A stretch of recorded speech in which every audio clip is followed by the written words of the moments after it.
Yeah, I don't know how to start this. Okay, roll the intro.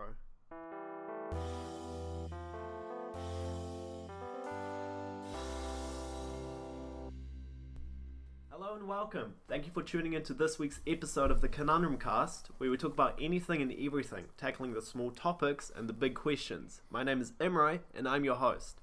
Now, today's pretty special. It's first time recording. It took us like half an hour to set everything up because I don't know how this works. But we're finally here, we're finally starting, and it's very exciting. Now, I also have a cool guest with me today. We have Eric Risk. Say hi. Hey yo, what up fam? Yeah, so I've kind of planned everything out on how this episode will go. I'm not sure how long it'll be. We're kind of still playing around with that. But hopefully there'll be some good content if I don't ramble too much. Now, the first thing I want to start is with introducing Eric a little bit. I've known him for like 1 year now. I don't even think that. It feels like it's been because so we met at Ryan's party, right? Yeah. Yeah. Because I remember you coming up and then me jumping out and giving you a hella heart attack. Yeah. So we've known each other for a while. I really like Eric. He's a great guy. He makes sick music. So hey, bless you, man. Yeah. So so I want to talk a little bit about you, especially. Give me the run through. Who are you? Who are you? Okay, so, what up? I'm Eric Risk. I don't know. I mean, I'm just a freaking kid from Napier, Hawke's Bay, New Zealand. Hell yeah. I don't know. I'm like, to be honest, I'm all over the place. I make music. I guess you could say model, but it's not really model. Yeah. if you would describe yourself in 3 words, I'll put you on the spot. If you could describe yourself with 3 words, what would you say? I'd say itchy. Hell yeah. Artist and smoker. Yeah, so I want to talk a bit about your music because I've heard you make some really cool remixes. I really like the Oliver Tree Alien Boy remix. That one is just absolute straight fire. So that's really cool. So what kind of genre do you go for with your music? Let's just say I would be making like rock music or like something like that if I had the talent. Yeah, I know that. I always get inspiration from when I listen to music. I'm like, I would love to do this because I listen to a lot of like punk music. I listen to like 80s hair rock, especially the kind of older stuff. And I'm like, I would love to do this, but like I can't play guitar.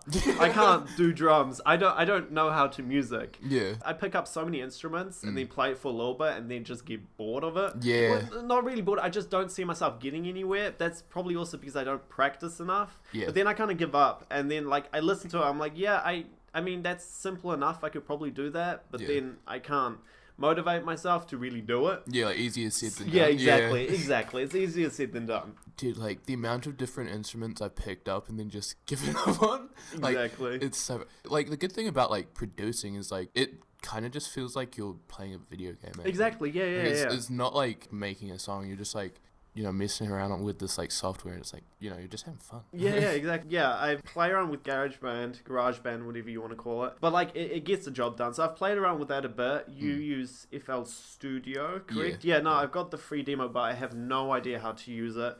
Yeah, you need to teach me at some point. Because I do want to play around with it. I want to make my music as well. So like, hopefully that will be coming out at some point. But I would like to make like my own kind of beats and stuff as well, which is really cool when I see you do it because it really inspires me. Yeah. So with that, with inspiration, I want to go back to you and say, what inspires you? Where do you draw your ideas from? Oh my god. Well, when I was younger, all the like music I would listen to was like, I mean, not gonna lie, like bullshit.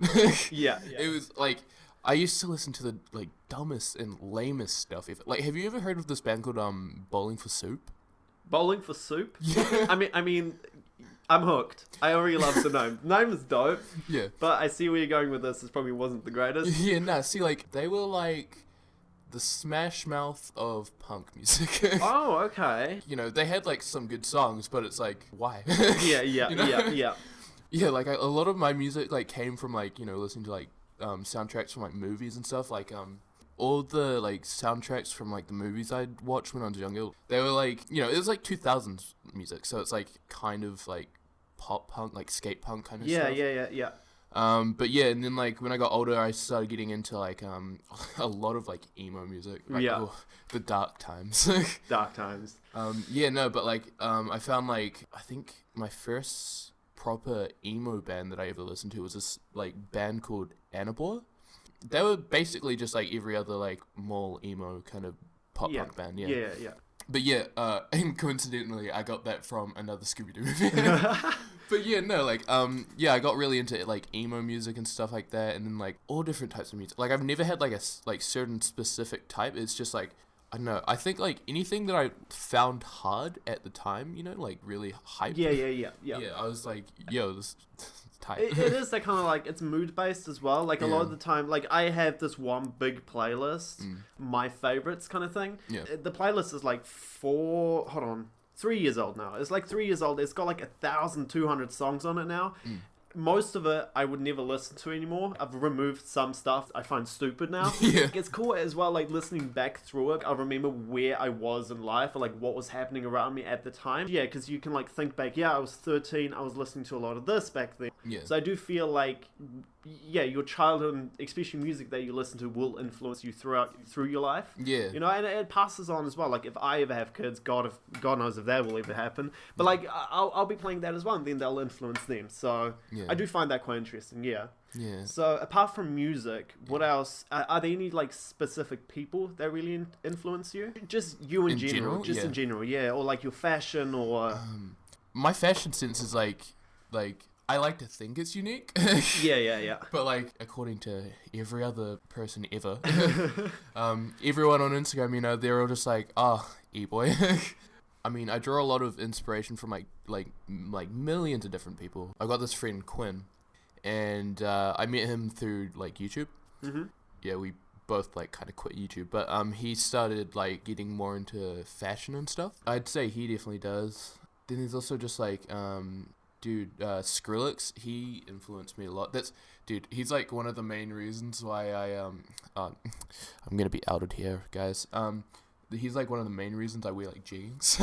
Yeah. Cause like, dude, like him in skinny jeans is like sick. Yeah, hell yeah.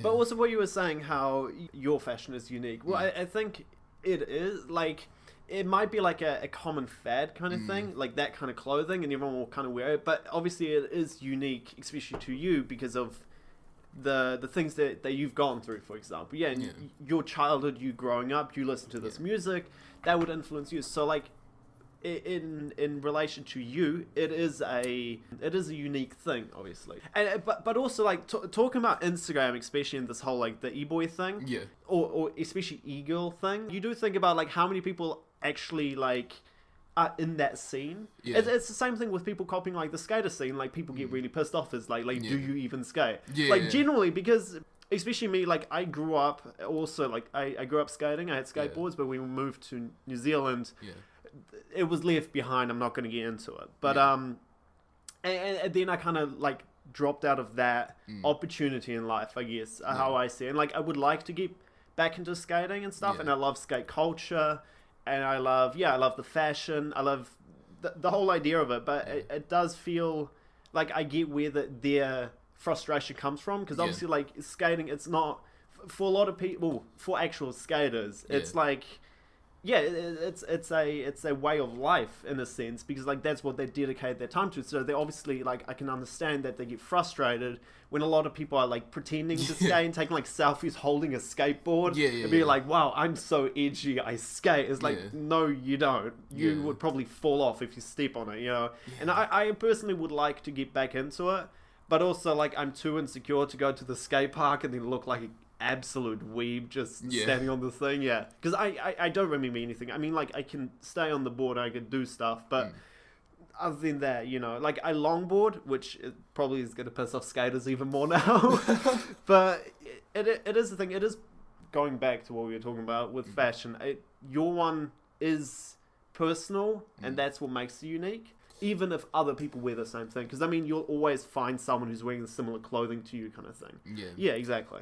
When it comes to, like, fashion stuff, it's like I notice, you know, like what you were saying about, like, people, like, copying people and, you know, just kind of, like, stealing each other's looks and stuff.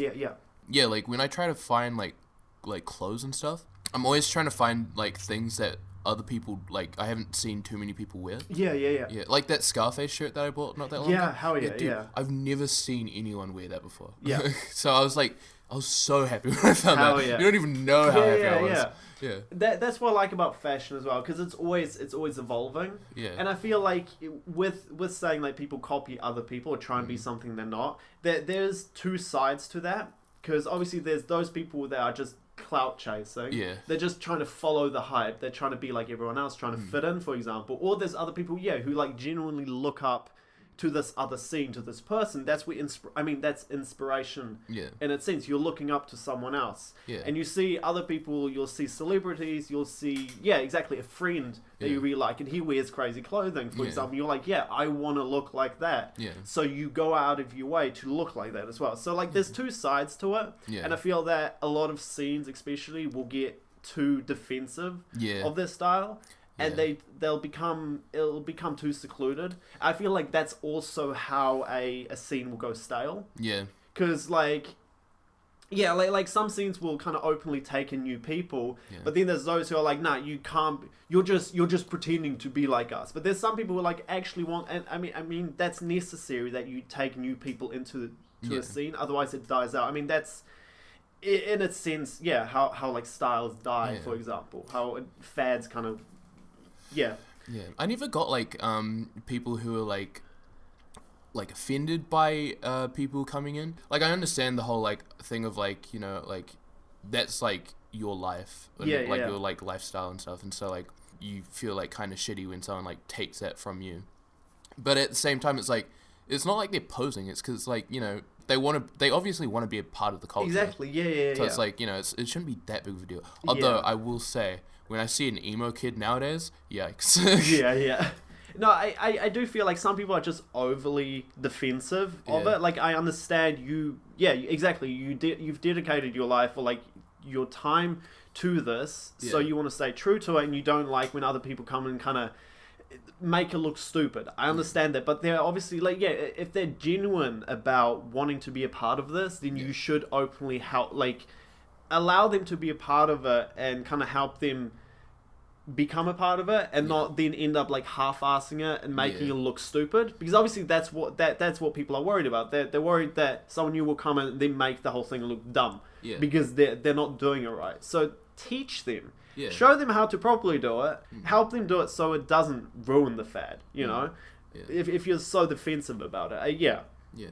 And like, who are you? Because you're like, you're inspired by like Gus Dapperton and people like that. Yes. Now, yes. I didn't think we'd get into like my stuff, especially this episode. But so my fashion started 2016. That like I was always, as a kid, I would like dressing up and stuff. And like growing up, I didn't buy my own clothing mainly because I didn't get like pocket money and stuff. So I kind of just bought what my mum would buy me. Which most of the time was like, it was normal clothing, but like, clothing didn't really bother me that much. But then, end of 2015, start 2016, I was introduced to Tyler, the Creator. Yeah. And that's where it all started. Because I was listening to the music, it really spoke to me, especially.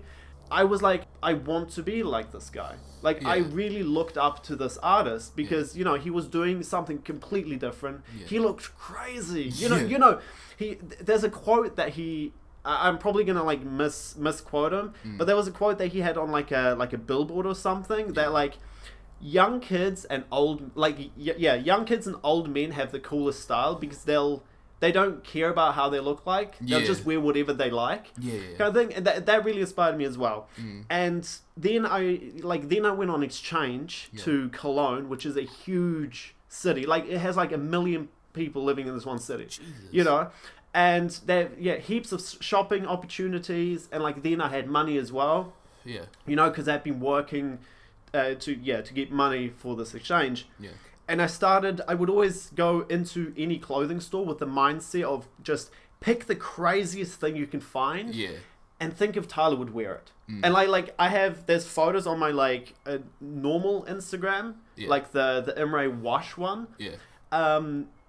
Like the original first outfit that I put together. I remember I have the photo. It looks horrendous. It's rubbish. But like I would go into any store and be like, what's the weirdest thing and I'd buy it. And that's kind of from where it started. And especially because I'll get into more of this stuff probably on a different podcast because I'll end up rambling too much. Okay. But the exchange was very important to me because it helped me, become myself. Because I wasn't held down by other people around me who would judge me. Like people who I grew up with who would judge me because like, hey, wait, you're kind of acting different. What's happening there, you know? Yeah.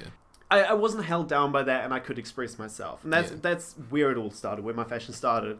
And so for a lot of the time, I would look up to Tyler the Creator, and I'd wear just the craziest thing possible. That's where my fashion started. I would get bright, garish colors, but then because I have that kind of eye for what looks good, having all these weird, different clothing, I was able to kind of piece them together and start my outfits. That's where it all started. And then with time, I kind of really got into, like the 80s, that kind of aesthetic vibe. Yeah. And I started wearing that kind of vintage clothing. I did, I went on holiday for like a little trip to Wellington. This is like 2017, 18 now. 2017, I started going to, I went down to Wellington, I'd go to the thrift stores, and I'd buy like that vintage look, that kind of stuff, and I loved it. And then I started really wearing that, and then, I was introduced to Gus Dapperton, and then that really just blew my mind. You know, and that's like when the monster came out. Exactly, and like now I like, Gus Dapperton is just fantastic, I think that's where my fashion is now. 80s vintage, 90s retro kind of look. So... You know what's funny?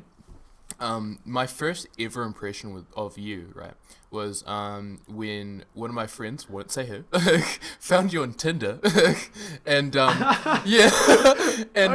she was like, "Yo, this is the only guy I've ever seen in my entire life that can rock a bowl cut." And I saw her, I was like, "Yo, this dude's tight." That's really funny. Yeah, so actually, the story of the bowl cut, that's funny because, like I didn't care about my hair a lot. And because I was just really bad at styling my own hair, so I got sick of it. So then after, I think this was my 2017 school ball, because I had my hair cut like in a very specific way, so it had to be styled like perfectly to look right. And I got so sick of trying because I couldn't style it properly. So I was like, you know what, shave it all off. I got like a complete like buzz cut, like full buzz cut. There's photos of this. It's really funny actually. Like I like, that's also like when I really got into that 80s vibe. That's when I really started, But so, I had the buzz cut, and then because I went so radical with the haircut, all my friends were like, surely next haircut is a bowl cut. And like, the more people, like, I was just like, you know what, who cares? Why not? I'll do it. And then, I ended up getting the bowl cut after obviously growing my hair out.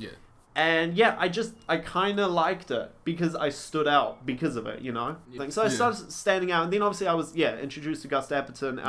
I went shorter and shorter and shorter, so now I have that like super short bowl cut. And I like it because first of all it needs no styling whatsoever because it's literally just cut that my hair will fall straight. I wake up in the morning, I kind of tussle it a bit, and then that's it. So no effort whatsoever, and it looks fine. So that's why I have the bowl cut. Nah, dude, see, you're so lucky that you have like naturally straight hair. Cause, dude, my hair when I don't straighten it, good God, that is gross. I wish I could like have the ability to just like not worry about my hair. Dude, it's been a thing for me ever since I was like, what, 8? Yeah, like, dude, I used to put the weirdest stuff in my hair. One time I put like hand cream in my hair. Hand cream? Yeah, because I was like, oh yeah, this helps my skin. It should help my hair, right? Such an idiot.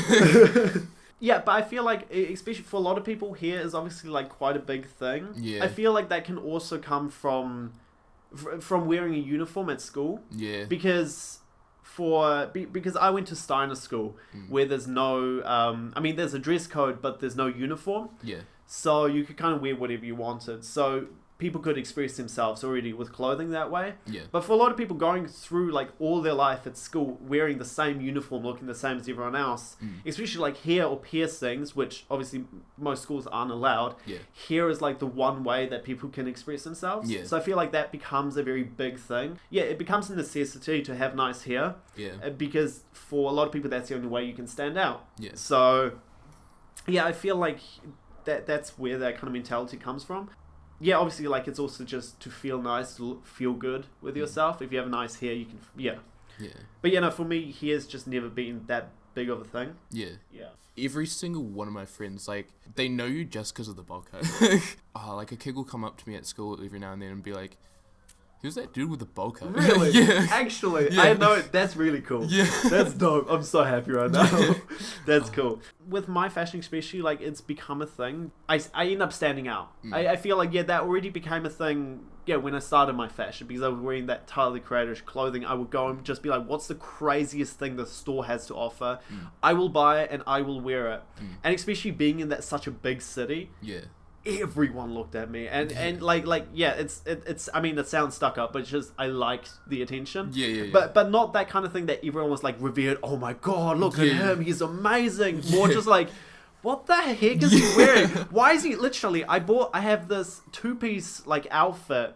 It's like a black jumper and like sweatpants with like Daffy Duck on it. It's the coolest thing. Yeah. And like I wore the both, like just a full outfit just with Daffy Duck, you know, and everyone looked at me like, dude, is he wearing pajamas? What is that? You know, it looked whack. It looked absolute whack. Or I don't know, it looked quack. Okay, enough of that. But like it became a thing of me just wanting to stand out a bit, especially because okay, I'm going to end up rambling again. I'm probably go into this in another episode as well. But I mean, I was bullied as a kid as well. And I wasn't even noticed. I wasn't allowed to fit into the popular group. I wasn't noticed, you know. So having that effect of people noticing me, especially also, yeah, because like I always strive to like be liked kind of thing. But obviously just because of how I grew up, I was a weird kid. Yeah. So like in a sense, people wouldn't interact with me because I was weird. So I was like, you know what, I'll use that. I'll be weird, I'll be quirky, I'll be whack.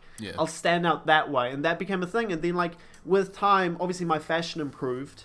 And like then I end up standing out because my fashion looks good, you know. And then that just it makes me so happy when someone like comes up, it's like, yo, that is a fresh fit, like you look real, that's a good outfit, you know. And then like now it's become less of that whack standing out and more just like, like I respect that. And it's also really cool like having people come up and be like, that's really inspiring, because and like that's what I want to do with my fashion. I want to inspire other people to especially express yourself, be yourself. There's no need to constantly have to fit in. And standing out just makes it, okay, there's a plane going through. I don't know if this comes up on, it probably comes up on the audio, doesn't it's most likely gonna. Alright, we'll give that a second. We're just crazy weather. Crazy weather we're having, man. But yeah, like that became a thing that I like inspiring people. To wear something different. You know. Go out of your comfort zone and just stand out. Stand out for once. Like you don't. It doesn't mean you have to like it and you have to do it all the time. But like it can be a really nice, freeing experience, kind of thing. You know. Yeah, I mean, like, if I hadn't have met you, then like I probably wouldn't have, started dressing like in such different stuff. Like that Scarface, I probably wouldn't have got that. Really? It's like when people like, what would Jesus do? I'm over here like, what would Emery do? That's really good. See, that kind of thing just makes my day, because like that's how I started out as well. I was like, what would Tyler wear? Would he wear that? And then I would buy it. That's that's right. Yeah, man, that's really cool. That's really nice.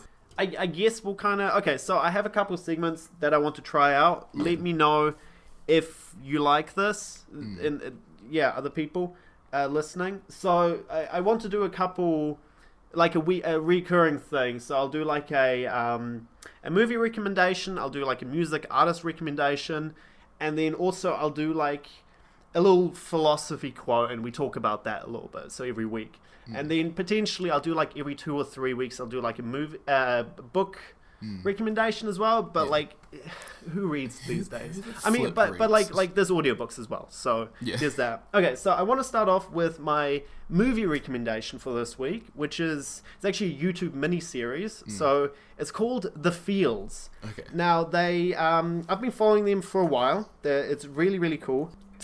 It's so it's like 2-3 minute little videos following the story of this bi guy. He's bi. I'll read the description from the YouTube channel. So it's, the fields follow the awkward and endearing Charlie, a bi illustrator and high school teacher trying to navigate manhood and queerhood. So they just started releasing their 3rd season. Really cool. Yeah. I really enjoy it. It's exactly. They're like small little clips, like 2-3 minutes. Yeah. They don't get as many views as I think they deserve because it's super talented, really creative, and it just makes you think a little bit because it's both like they focus on some quite just very real topics. I'll quote a thing from the episode.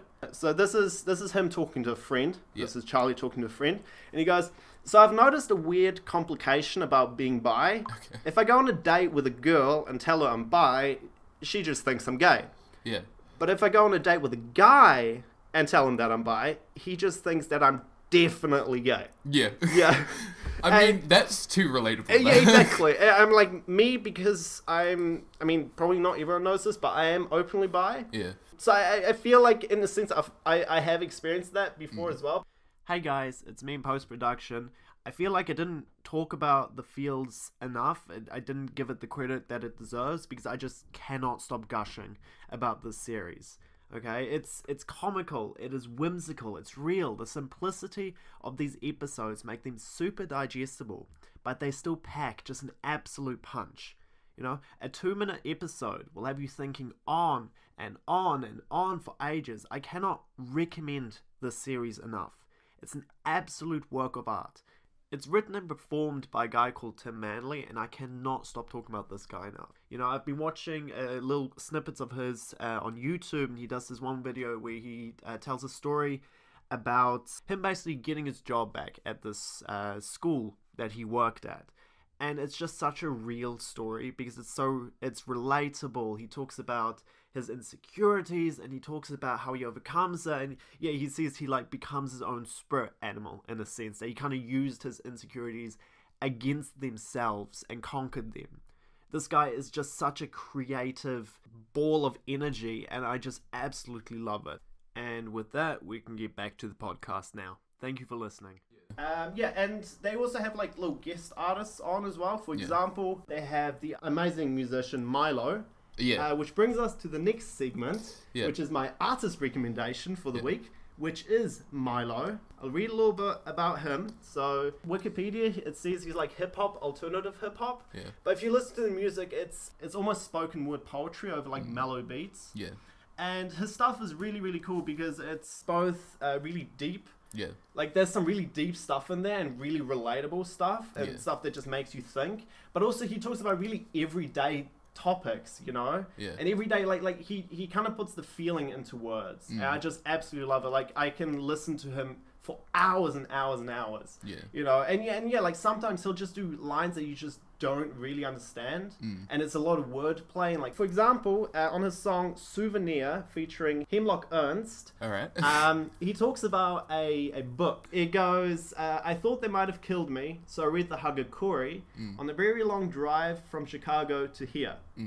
So the Hagakure was written by a samurai retainer by the name of Yamamoto Tsunetomo in the 18th century. He was a retainer for the Saga clan, but he became a hermit after being like legally forced to like he wasn't allowed to follow them anymore, like by death. Like it was a crazy thing, and he spent the next 7 years dictating his little like snippets of philosophies, snippets of thoughts to another guy, and then after he finished the book, he died. Oh, lit. So the Hagakure focuses on the samurai mindset, illuminating the concept of Bushido, which is like the way of the samurai. Yeah. I didn't mention this. This is my book recommendation for the week. But actually, well, no, it's my philosophy snippet, which I'll read in a second. But yeah, so Milo, the artist, he talks about the Hagakure, which made me buy the book. Yeah. And yeah, I've been reading it. It's really, well, not properly reading it, but like I'll open it up every now and then and read a little snippet because it is a lot to take in. Yeah. And the Hagakure itself is really, really cool because it both, like, some of the stuff didn't age so well because obviously it's a product of its time kind of thing. But like a lot of the things are just really, it resonates with you. It speaks to you, you know? Yeah. So yeah, I have a quote here, which I feel kind of goes well with the whole podcast thing right now. Yeah. And it goes, Hi guys, it's me again in post-production. Now, I'm going to reread the quote because I butchered it during the actual podcast recording. So, here goes. When discussing things with someone, it is best to speak appropriately about whatever the subject may be. No matter how good what you are saying might be, it will dampen the conversation if it is irrelevant. What I find interesting about this quote is just the way it kind of resonates with the whole podcast idea that I have to think about who I'm going to have on the show. Because obviously if I'm going to just ramble on and on and on about a topic that my guest isn't interested in, it kind of ruins the whole point. Obviously I want to have a guest on that I can have an interesting conversation with, but also someone who maybe I wouldn't hang out usually, or just has a topic that they're really interested in that I haven't thought about or delved into. So obviously I want every episode to be a bit of a learning experience. So that's what I found interesting about this quote. I'll be doing this in every episode, doing a little quote coming from different sources. So it doesn't have to be from the Hagakure especially. I've got a lot of philosophy books, so we'll just see what one will come next. Alright, back to the episode. Yeah, it's saying that even, especially if you're having a conversation with someone, it's important to talk about something that the other person can relate to, because if it is irrelevant, no matter how good you are about this topic, it's not going to connect with the other person. So I feel like that's quite good as the first little quote for the podcast, for the first episode, because exactly. Like if I have a guest on, I want to connect with them and talk with them about stuff, and not just, I don't know, say something random, then being like, huh, cool, okay. Yeah. What now? Yeah. So, again, I'll probably put in a link in the description. First of all, I put a link in the description for the Fields, for their YouTube channel. I'll put a link in the description also for, I'll make like a document or something where I'll write up all my recommendations for the week, that people can look at if they want to follow up on anything more.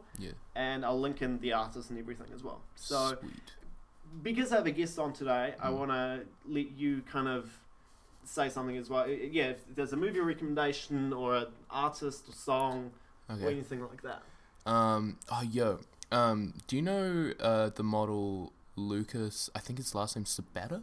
Or Sabbat or something like that? He originated from France, and then he moved to America. He's like this like model, and he was like brought up in a rich family. I'm not sure. I don't want to, him and his like one of his best friends, they made this art project called Hotmess, right? Yeah. Dude, it's so sick. It's like a photography thing, and they're just, I don't know, man. They're like 21 or whatever the fuck, and they're like just making like such cool stuff, right? Yeah. There's like a YouTube docu series going on right now, where like they're like documenting like their first and second art exposition. Okay. And dude, it's lit. I was watching it and I was like, I'm gonna start an art exposition. It's just gonna happen. Yeah, like I don't know, man. I watched so many documentaries. Like one of my favorite ones is I can't remember the name of it, but it's like I really love like David Bowie kind of documentaries, and like Andy Warhol kind of. Yeah. Hell yeah. I definitely recommend the Hot Mess docuseries. It's so sick. Hopefully, if you were happy with how this went, I'd love to have you on again. Yeah. Especially because you have another microphone. So, especially having like an actual friend as a guest is really good, because it doesn't just feel like you're kind of forced to talk. You're just having a normal conversation. It's recorded. So look at that. Microphone. So that's what we like. So I'd love to have you on again as well. Yeah, same. Okay, so there's this band, right? They're like, I can't even remember, like probably like 2005 or something. And they're like electro-punk band from the UK. Yeah. And they're called Does It Offend You Yet? Oh. Their album, I can't remember what it's called. I think it's something along the lines of You Don't Know What You're Getting Yourself Into. Yeah. Yeah. Dude, that album is so good. I've sampled that. I probably shouldn't mention that. I sampled like bits of their song We Are Rockstars. Dude, their music, mainly just on that album, it's so insane. It's like rock music with a heavy mix of like electronic music. Yeah. And this was like before like dubstep and stuff was around too. Yeah. So I was like, when I first heard it, I was so amazed because like Skrillex sampled one of the We Are Rockstar song. Yeah, he sampled that in like one of his songs when he was still singing. Mm-hmm. It's crazy how like ahead of the time they were. Yeah. I don't know, man. Like that album, I mainly recommend it because like they didn't get nearly as much hype as they deserved, and it was like, I don't understand why people didn't listen to this. I mean, it is that stuff. Like, this is so ahead of its time. Yeah. And, like, I showed to friends, they're like, this is actually dope. When was this made? I'm like, 2000. Yeah. Like, the year 2000, they're like, what? Yeah. And it's crazy. I mean, like, that's also how, like, new fads and stuff start. Yeah. With someone just doing something completely different. Yeah. And being like, that's weird. Like, other people being like, that's weird. Yeah. But it's... I can get down to this. Hell yeah, this is dope. Yeah. So obviously, I'm going to link all of Eric's recommendations as well. We're coming to the end, so Eric, you can give yourself a little shout out. Plug whatever you want. Okay. What's your Instagram, actually? Yeah, let people find... I mean, I'll link it as well, but I'll let you say it as well. All right, my Instagram is just at Eric Risk, and then like SoundCloud is also just Eric Risk. And then we're also going to record a podcast, like, literally straight after this. Yeah, Eric's podcast that we're starting as well. Yeah. So what's that called? That's called Headspinz. Headspinz with a Z, actually. Yeah, with the Z at the end. Tell us about that. What's actually going to happen? What are we doing? Yeah, my idea for that podcast is just, like, I just want, like I'm not, like, looking at it as something I want to do, like, forever, you know? Yeah, I just want something to, like, remember, like, as many people that, like, left an influence on me to, you know, just come in and chill and, like, you know, and just, you know, talk about like anything. Yeah, anything like, you know, and everything. Yeah, like last time we were drunk, or like, you know, exactly anything like that. Yeah. So so tune in for some funny stories with that. That's gonna be cool. Yeah. Follow his Instagram. That's cool. I'll give myself a little plug as well. So follow my Instagram, please. It's Ugliibabii, which is UGLIIBABII, because I don't know, I'm edgy that way. Yeah. You know, who uses Y's now? We just use 2 I's. So I post some kind of vaporwavy. Hell yeah. It is that, right? Yeah. Kind of really, vaporwave, like, e-boy kind of stuff. So that's cool. You should follow that. That's my main account as well, but that one's that's just Imre Wash, which is IMRE, because I have to spell my name every time. That always happens. Like, I'm grateful to my parents for giving me like this unique name, but also like I'll always get like, huh? What's that? Repeat that? Can you how do you spell that? Where's that from? Wow, I've never heard that before. Yeah, no. Remember the first night that we met, and I'm like, Amir? Amir, yeah, exactly. Like, I've had the weirdest fucking pronunciation. But yeah, follow that one. That's IMRE and then WASCH, Wash, which is the mix of my last names. Yeah, and that's the end of this week's podcast. I'm uploading it every Wednesday. Damn. I'm not sure what time yet. I don't know how long it actually takes to like upload this kind of footage, because I've never like uploaded anything before. So, but yeah, we'll find. I'll find a time to upload it. I'll put it all on my social medias and stuff. And yeah, thank you for tuning in. If you stuck around until now, that's the first episode of the Conundrum cast done. Hell yeah, this was a real journey. This was exciting. I didn't know how this would work out. I was kind of worried I would kind of mumble and stumble a bit. Yeah. I mean, like, sure, I had a bit of moments where I was like, what? That was it. Thank you for joining. Thank you for listening. God bless. God bless.